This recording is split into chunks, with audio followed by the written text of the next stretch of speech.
இன்னைக்கு காலையில் 4 o'clockலாம் day start ஆயிடுச்சுங்க. இன்னைக்கு வந்து ஒரு சண்டே கேட்ரிங் ஆர்டர் இருந்தது. காலையில் ஒரு 5 மணிக்கெல்லாம் கிச்சன் போயிட்டோம். நேற்று போய் வந்து பார்த்திங்கன்னா ப்ரிப் ஒர்க்லாம் பண்ணி வச்சுட்டு வந்தாச்சு. இன்றைக்கும் வந்து அகெயின் ஒரு 100 பீப்புளுக்கு சமைக்க வேண்டியது இருந்தது. பர்த்டே பார்ட்டிக்காக நம்மக்கிட்ட ஆர்டர் சொல்லியிருந்தாங்க. இன்றைக்கி போன வாரம் மாதிரியேங்க காலையில் வந்து கேட்ரிங் ஆர்டர் இருந்தது. அதை முடிச்சுட்டு நம்ம மத்தியானம் வந்து என் பொண்ணுங்க படிக்கிற தமிழ் ஸ்கூலில் வந்து பொங்கல் விழா நடக்குது. அங்கே வந்து ஸ்டால் போடுறோம் நம்ம.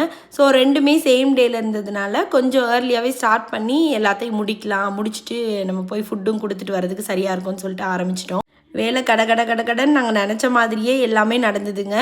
எல்லாமே சூப்பராகவும் வந்திருந்தது. முடிச்சுட்டு எல்லா கிச்சன்லாம் க்ளீன் பண்ணி எல்லா வேலையும் முடிச்சுட்டு நாங்கள் வந்து வீட்டுக்கு கிளம்பிட்டோம். இந்த மாதிரி சில நாள் தான் வந்து ஒரு 2-3 விஷயங்கள் ஒன்றா இருக்கிற மாதிரி இருக்கும். ஸோ அப்படி இருக்கும்போது நம்ம டைம் தான் கொஞ்சம் மேனேஜ் பண்ணுற மாதிரி இருக்கும். அதை மட்டும் மேனேஜ் பண்ணிட்டோம்னா நமக்கு ஈஸியாக இருக்கும்.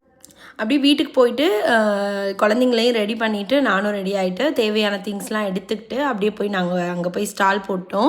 இன்றைக்கி வந்து நம்ம நினச்சி பார்க்காத அளவுக்கு நல்ல சேல்ஸ் இருந்தது. இதுலேருந்து நிறைய வேலை. அங்கே போய் ஸ்டால் போட்டு எல்லாரையும் பார்த்து பேசும்போது நமக்கு அந்த டயர்டே தெரியலைங்க.